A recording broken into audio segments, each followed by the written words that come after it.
Hello, everyone. Welcome back. Hi, everybody. It's Val and Roy. We're here to talk about garden stakes today. I think it's been a while since So I was going to say, it I know, feels weird that and I don't think the last couple times we've been back in our, we haven't been in this room either. here, yeah. which is, and then we haven't done it in a month, I think, right? Yeah. So we're running a little late. I'm sure everyone's missed us. But all of you that have been hanging on, just waiting for right. us to go live, here we are. Here we are. And, Yep. Thanks for joining us today. We greatly appreciate it. We're on to talk about garden stakes because It's spring. It's springtime, and in Michigan, we're finally getting to around 60 degrees, so it's starting to feel like spring to us. So we have all these really nice options for garden stakes, and thought it would be a great opportunity to show you guys what's available. And the questions we get asked a lot of times is always about, well, how do you keep your piece in there? How do you mount it? And all that kind of fun stuff. So we're going to talk about that too. Oh. So.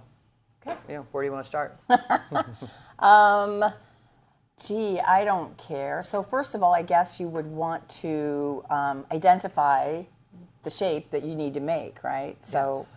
So that's, so that we have these already in stock, right? These garden these are all the stakes. ones that we were showing here. And so you could repurpose something, I'm sure, at home or whatever, but these are really kind of handy. So you've got the measurement that you need, and so if you just look, you can see we've got the 10-inch circles. We've got the one that the orange one, right? It's a 10-inch circle. Yep.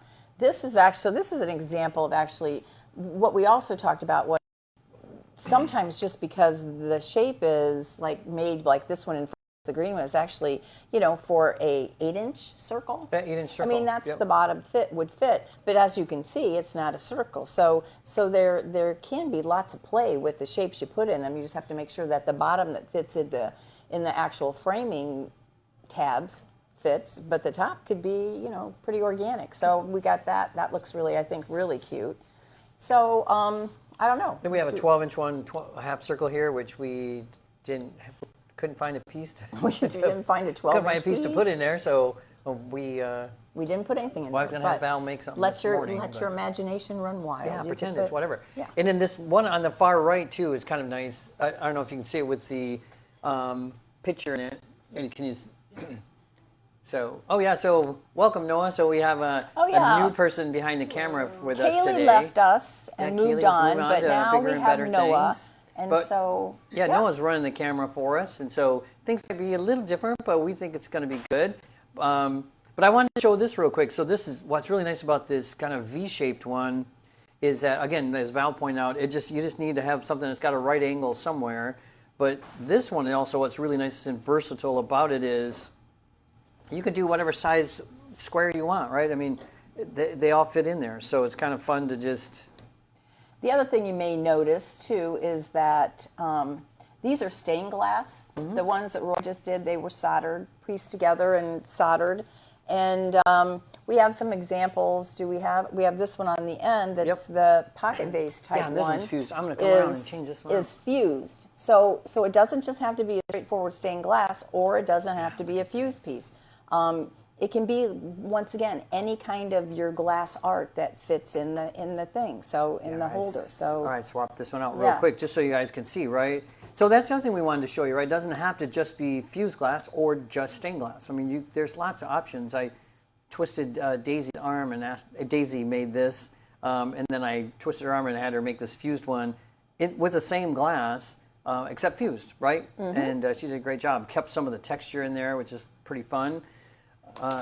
One of the bits of advice, though, I would like to give you, though, is you should always buy the frame first, buy the garden stake first, measure it, and then make your piece based on that measurement. Because, we say this is 12-inch, that's 8-inch, that's 10-inch, but, sometimes they're not exactly, Just like 10. that same advice we give for fusing molds, too. Yep. Just because it's a 5-inch square, it's not often exactly. So always measure whatever it is you're trying to fit, the actual piece.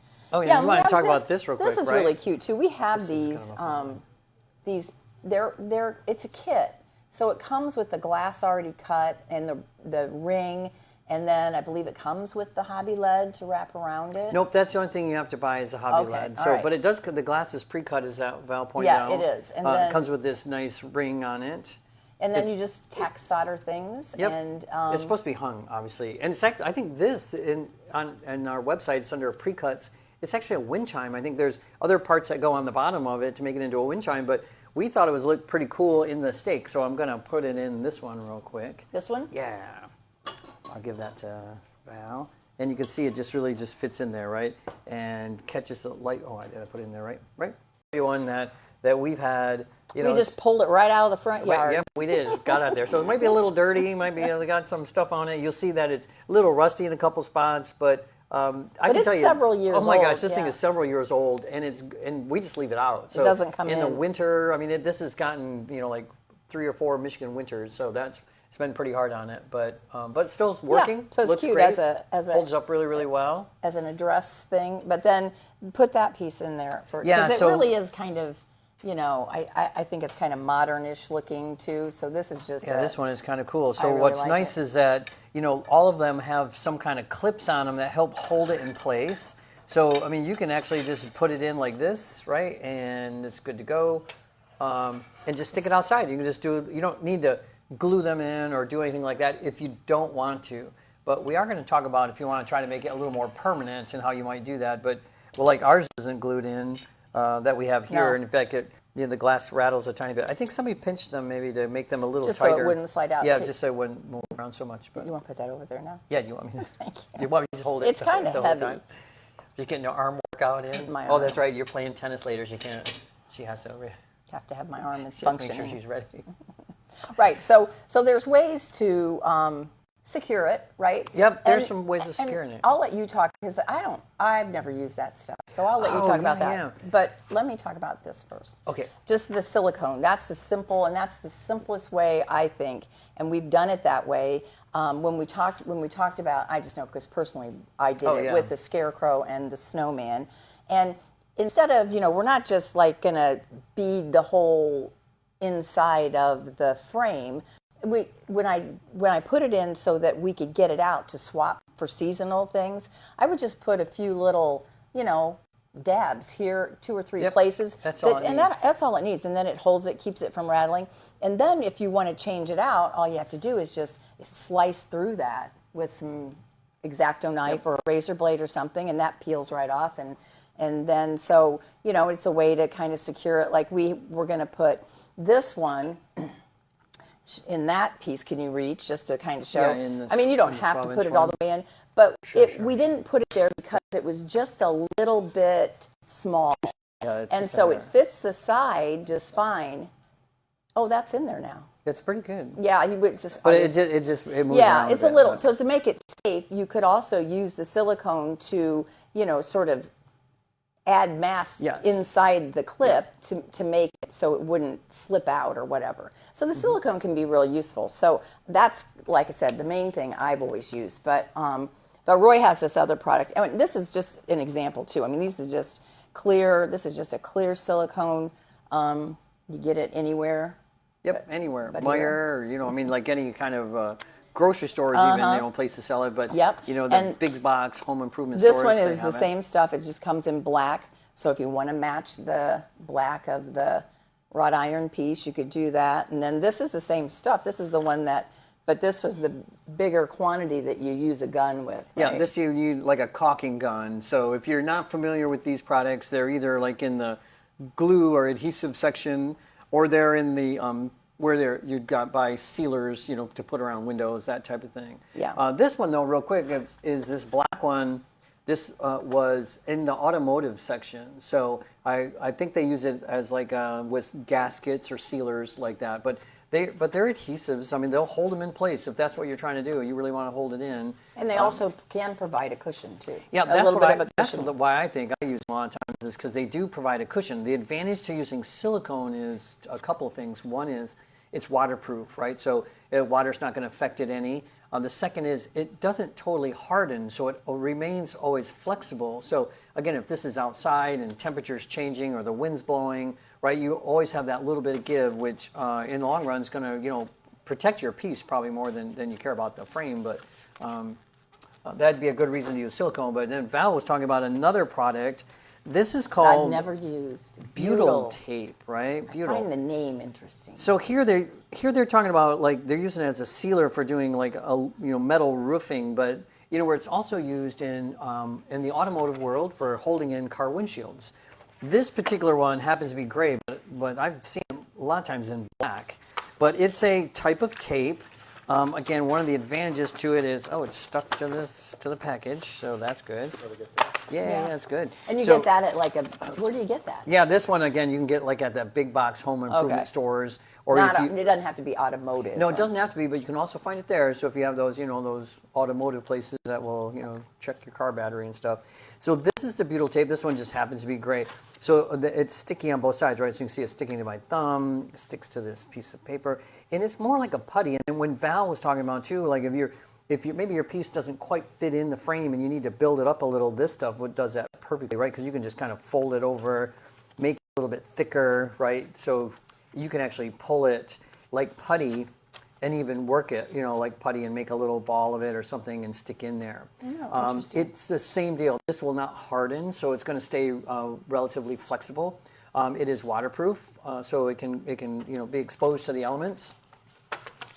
The only problem is sometimes the quantity, right? Sometimes it's hard to buy if you're just doing a few of them. I don't know if you want to invest in, I don't know how many feet are on this thing, 45 feet there, so you can. Do you know how much that costs? Yeah, it was inexpensive. I mean, it was probably under $15. I'm guessing. Right? I'm pretty sure it was. It might be under $10 even. Depending on where you're at. Same thing with, the silicones they're not expensive. Again, not something that Delphi sells. We wish, we can't sell everything, but we can sell you a bunch of garden stakes if you like. But but when it comes to other stuff, you'll have to find them somewhere else. The other thing I think we wanted to touch on just briefly was about, we talked about, so some pieces are fused, some are stained glass, and I get this question asked a lot of times here. Is, well, can I, leave my, these are copper foil. Well, most of these are copper foil, right? This is kind of a lead cane. And people are asking, well, can I leave this outside? Is this something I can leave out during the elements, right? And you can. I mean, you can just leave them just like they are, right? You don't really have to do anything to them. They will, obviously, all the metal is going to oxidize over time, which is going to discolor it. Eventually will weaken the metals, right? I mean, especially the lead. You might notice more so than the copper foil. But I tell you, I've got some pieces outside that have been out, I bet, 15 years. And that have hit like 15 winters. And then one, I didn't do anything to it. And the solder seams look pretty, they look rough, but the pieces are holding together. But if you're concerned about it, what you can do is you can coat them. What was traditionally done was they would use what they call a clear lacquer. And they would lacquer them. Lately, I've just been using like a clear spray paint, right?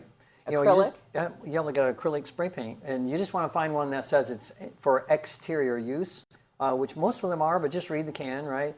And just spray it on. I'd spray it on over everything. Spray it over the glass. Especially if you buy like the high gloss one, it's going to be shiny, just as shiny as the glass is. You're not going to notice if there's anything on the surface of the glass. But it will help the solder seams hold up better, to the elements. I know you and I had talked about, I made a piece for my my wife and that she'd taken out to her grandmother's, a gravesite, right? So it's been sitting there. It's been there for a few years. So and we've known lots of people who have used them like this. I mean, they come tall, but some of them are shorter, and I think even the taller ones have legs that you screw the second length in, so they don't necessarily always have to be this tall. Yeah, they don't have to be this tall, right? You can certainly. But I don't know. I think that's kind of a sweet idea because, it's not like the flowers are not going to blow away or they're not going to, So it's definitely something people do. Yeah, especially Memorial Day is coming up, right? So it kind of made us think about that, right? Too, is another way you could do with the garden stakes. There you go. That was it. All of a sudden we were done. I think that's kind of all we got. So we don't have any questions. Yeah, if you guys have questions, you can always make a comment in the video section below, or you can send us a message if you're looking at this. If you're not looking at live and you want to send us a message, you can send us a message on Facebook or Instagram. I'm kind of surprised Kaylee hasn't. I know. Yeah, that's the only reason. She's commenting. Oh, is she? Are you ignoring her? That's good. So. said sound looks good. How we doing, Kaylee? Good. And you can always email us at facebook@delphiglass.com. All of our videos are also up on our YouTube page, so if you something else you want to see, you can check there. And you know, if you can't tell, Val and I are always looking for topics. You know, we're always, you know, if you guys have questions or ideas, I mean, we've been getting some of the last few ones we've been doing. Our people are like, oh, how does this thing work, or how do you work with this product, or how do you do this technique? And we're happy to share our knowledge, what we know. So. Or learn, because we don't know everything. Sometimes we have. Well, I know we act like we know everything, but we probably don't. So, no.